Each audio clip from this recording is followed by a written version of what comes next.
Hello guys, welcome to my YouTube channel. तो आज मैं आप सभी लोग को विज्ञान का, साइंस का बहुत ही महत्वपूर्ण क्वेश्चन लाया हूँ, जो कि 15 क्वेश्चन है। 15 क्वेश्चन, ये जो 15 क्वेश्चन है ये सभी के सभी बोर्ड में पूछे जा चुके हैं। तो देख लेते हैं सबसे पहले अपने क्वेश्चनों को। क्या है कि सबसे पहला क्वेश्चन है कि निम्न में से कौन सा सही नहीं है। ये प्रकाश से है। प्रकाश जो होता है आपका, प्रकाश एक प्रकार की ऊर्जा है। प्रकाश क्या है? एक प्रकार की ऊर्जा होती है। प्रकाश आपका एक प्रकार की ऊर्जा होती है जो हमें क्या करती है? दिखाने में सहायता करती है। जो हमें क्या करती है? दिखाने में सहायता करती है। अब देखो, प्रकाश जो होता है ना, हमेशा सीधी रेखा में चलता है। प्रकाश क्या है? हमेशा सीधी रेखा में चलेगा। हमेशा सीधी रेखा में प्रकाश चलता है।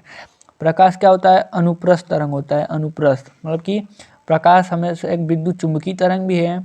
प्रकाश सीधी रेखा में चलता है और प्रकाश क्या है? अनुप्रस्थ तरंग है। मैंने तीनों बता दिया। और प्रकाश क्या करती है? हमें दिखाने में सहायता करती है। एक तो और चीज़ बता दूं, मेन इंपॉर्टेंट है, क्वेश्चन पूछता है प्रकाश की चाल निर्वात में कितनी होती है। तो प्रकाश की चाल जो होती है निर्वात में 3 गुणित 10 पे घात 18, 10 पे घात 18, 18 की 8 होता है। मैं कंफ्यूज होता हूँ, आप लोग देख लीजिएगा। 10 पे घात 8 की 10 पे घात 18 होता है, ऐसा ही कुछ होता है। किस में चाल होता है प्रकाश का? निर्वात में। आपका अगला क्वेश्चन दिया हुआ है। अगला क्वेश्चन है आपका अगला क्वेश्चन है समतल दर्पण की फोकस दूरी होती है। समतल दर्पण की जो फोकस दूरी होती है क्या होती है? अनंत होती है। फोकस दूरी भी अनंत होगी और त्रिज्या मतलब कि आर बराबर भी क्या होगी? आपका अनंत होगा। आपका अगला क्वेश्चन दिया हुआ है कि क्या दिया है? अगला क्वेश्चन, समतल दर्पण द्वारा निर्मित प्रतिबिंब का आवर्धन होता है। तो समतल दर्पण द्वारा जो आवर्धन होता है प्रतिबिंब का, वो कितना होता है? 1 होता है। कितना होता है? 1 होता है। आपका अगला क्वेश्चन दिया हुआ है कि यदि किसी वस्तु को एक दर्पण के सामने निकट रखने पर प्रतिबिंब सीधा बने, किंतु दूर रखने पर उल्टा प्रतिबिंब बने, तो वो दर्पण होगा।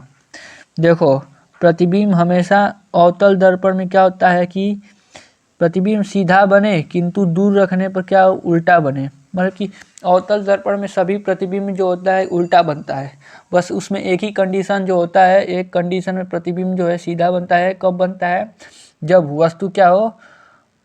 फोकस और पोल के बीच हो। मतलब कि फोकस और ध्रुव के बीच में जब वस्तु होता है ना, जैसे ये हो गया आपका, यहाँ पे हो गया सी, यहाँ पे हो गया एफ, और यहाँ पे हो गया आपका, यहाँ पे दर्पण है, यहाँ पे है पोल। मतलब कि वस्तु इसके बीच में होना चाहिए। वस्तु इसके बीच में होना चाहिए, आपका पोल है। वस्तु इसके बीच में हो तो प्रतिबिंब क्या बनेगा? आपका सीधा बनेगा। अगर इन सब के बीच में हो, यहाँ अनंत पर हो, यहाँ पर हो, वक्रता के फोकस पे हो, तो प्रतिबिंब आपका सीधा बनता है।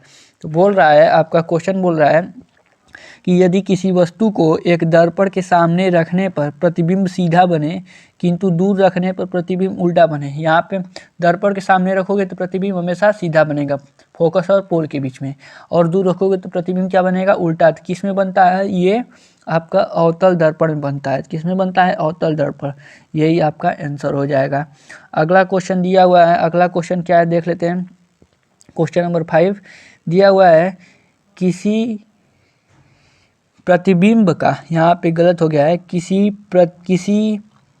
यहाँ पे क्वेश्चन गलत है। दिया हुआ है कि किसी अवतल दर्पण द्वारा प्रतिबिंब आभासी, सीधा तथा आवर्धित प्रतिबिंब बनता है, वस्तु की स्थिति होगी। यहाँ पे आप लोग करेक्शन कर लीजिएगा। यहाँ पे होगा किसी अवतल दर्पण द्वारा, यहाँ पर होगा। अब क्या दिया हुआ है? किसी अवतल दर्पण द्वारा आभासी, सीधा तथा आवर्धित प्रतिबिंब बनता है, वस्तु की स्थिति होगी। मतलब कि सीधा कब बनेगा प्रतिबिंब? जब फोकस और किसके बीच में हो? ध्रुव के बीच में हो। फोकस तथा ध्रुव के बीच में जब हो, क्या फोकस और ध्रुव के बीच में हो, तो प्रतिबिंब जो है आपका सीधा बनता है। क्या बनता है? सीधा बनता है। आपका अगला क्वेश्चन है क्वेश्चन नंबर 6 दिया हुआ है कि ये भी क्वेश्चन करेक्ट करना पड़ेगा आप लोगों को। किसी प्रतिबिंब का, क्या दिया हुआ है? किसी प्रतिबिंब का अवतल दर्पण द्वारा बना प्रतिबिंब आभासी, सीधा तथा प्रतिबिंब से बड़ा पाया गया वस्तु की स्थिति कहाँ होनी चाहिए? कहाँ होगी? दर्पण के ध्रुव तथा मुख्य फोकस के बीच में होगा। कहाँ होगा? दर्पण के ध्रुव तथा मुख्य फोकस के बीच में होगा। यही वाला आपका आंसर हो जाएगा। मतलब कि दिया हुआ है कि कोई अवतल दर्पण है और उसका प्रतिबिंब आभासी बन रहा है, तो उसका प्रतिबिंब कहाँ बनेगा? यही वाला है, फोकस तथा ध्रुव के बीच में होगा। बताया है कि ऐसे मान लीजिए, ऐसे दिया हुआ हो, ऐसे ही आपका दर्पण हो, मुख्य अक्ष हो गया, ये आपका दर्पण हो गया, ये आपका दर्पण हो गया, ये आपका सेंटर हो गया और ये आपका फोकस हो गया। क्या हो गया? फोकस हो गया ये आपका। तो हम लोग कहाँ वस्तु को रखेंगे कि प्रतिबिंब सीधा बने? तो हम लोग इसके बीच में रखेंगे। कहाँ रखेंगे? इसके बीच में वस्तु को रखेंगे, इसके बीच में रखेंगे, तो हम लोग का प्रतिबिंब जो है सीधा बनेगा। कहाँ बनेगा? दर्पण के पीछे बनेंगे, इधर प्रतिबिंब बनेगा। और क्या बनेगा? सीधा बनेगा। और क्या बनेगा? प्रतिबिंब आभासी बनेगा। अगर प्रतिबिंब इधर बने तो प्रतिबिंब कैसा बनेगा? वास्तविक बनेगा, उल्टा बनेगा। यही है आपका अवतल दर्पण। आपका अगला क्वेश्चन दिया हुआ है क्वेश्चन नंबर 7। क्वेश्चन नंबर 7 है आप सभी लोगों का। दिया हुआ है कि किसी 10 सेंटीमीटर फोकस दूरी वाले, दिया है किसी 10 सेंटीमीटर फोकस दूरी वाले, किसी 10 सेंटीमीटर फोकस दूरी वाले अवतल दर्पण के सामने, अवतल दर्पण के सामने 20 सेंटीमीटर की दूरी पर एक वस्तु रखी है, तो वस्तु का प्रतिबिंब होगा। देखो यहाँ पे एक तो कंडीशन है, दे रहा है आप सभी लोग को दे रहा है कि मान लीजिए कोई 10 से, यहाँ पे पहले यहाँ बना लेते हैं, ये आपका क्या हो गया? मुख्य अक्ष हो गया, ये आपका मुख्य अक्ष हो गया। दे रहा है कि 10 सेंटीमीटर फोकस दूरी वाले, दिया है कि 10 सेंटीमीटर मुख्य फोकस दूरी वाले अवतल दर्पण के सामने 20 सेंटीमीटर की दूरी पर वस्तु रखी है। मतलब कि 20 सेंटीमीटर की दूरी पर क्या रखी हुई है? वस्तु को हम लोग किससे डिनोट करते हैं? यू से। किससे डिनोट करते हैं? वस्तु को हम लोग यू से वस्तु को डिनोट करते हैं। वस्तु कितना आ जाएगा? 20 सेंटीमीटर दूरी पर, 20 सेंटीमीटर दूरी पर रखी हुई है। कितने सेंटीमीटर पर रखी हुई है? 20 सेंटीमीटर पे वस्तु रखी हुई है। फिर आपका क्या दिया हुआ है कि 10 सेंटीमीटर पे फोकस दूरी है उसका, 10 सेंटीमीटर पे उसका फोकस दूरी है, अब 20 सेंटीमीटर पे वहाँ पे वस्तु रखी हुई है, तो प्रतिबिंब कहाँ बनेगा? तो आपका जो प्रतिबिंब बनेगा दर्पण के वक्रता केंद्र पर बनेगा। मतलब कि देखो, एक तो सूत्र होता है, दर्पण का सूत्र होता है 1/f। क्या होता है दर्पण का सूत्र आपका? 1/f। क्या होता है? 1/f। क्या होता है? 1/f बराबर 1/v बराबर 1 प्लस 1/u होता है। किसका? दर्पण का सूत्र होता है। दर्पण का आप लोगों का सूत्र होता है 1/f। यहाँ पे पेन कुछ काम नहीं कर रहा है, आप लोग समझ लीजिएगा। फिर अगला क्वेश्चन है कि एक अवतल दर्पण की क्या दिया हुआ है? दिया हुआ है कि एक अवतल दर्पण की वक्रता त्रिज्या 20 सेंटीमीटर है। कितना है? 20 सेंटीमीटर है। एक अवतल दर्पण दे दिया हुआ है और उसकी वक्रता त्रिज्या कितना दिया हुआ है? 20 सेंटीमीटर है। तो इसकी फोकस दूरी होगी, देखो इसकी फोकस दूरी कितना हो जाएगी? -10 सेंटीमीटर। -10 सेंटीमीटर मतलब जानते हो क्यों होगा?